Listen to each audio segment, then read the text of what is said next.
Hello and welcome back to SHRM Session 10 Part 2. In this lesson, we will recap the cultural implications of SHRM.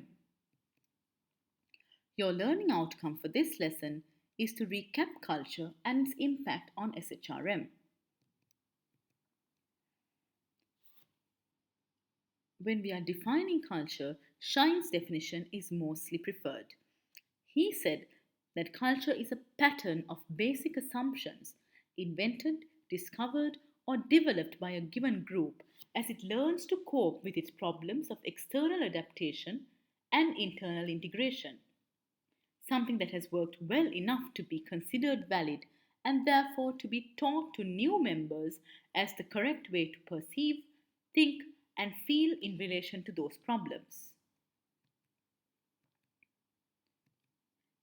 Another definition of culture, a more negative connotation, is by an author named Luhmann. He calls culture one of the worst notions ever invented, having devastating effects for religion as well as for art. This author also takes great care to describe culture as a historical notion invented in the 18th century when culture in fact lost the genitive which it had in ancient times. Layers of culture. We also looked at the three broad layers of culture: international, national, and subculture, and how it differentiated one group of people from the other. As mentioned before, culture is intangible, but there are elements of culture which make us understand it and identify it.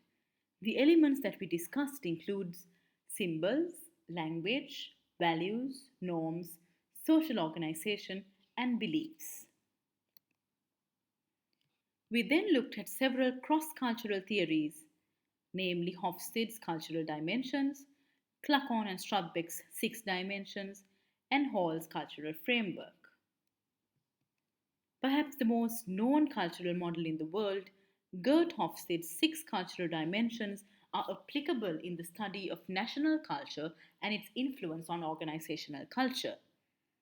According to Hofstede, culture can only be used meaningfully by comparison. His model of national culture consists of the following six dimensions: power distance index, individualism versus collectivism, masculinity versus femininity, uncertainty avoidance index, long term orientation versus short term orientation, and indulgence versus restraint.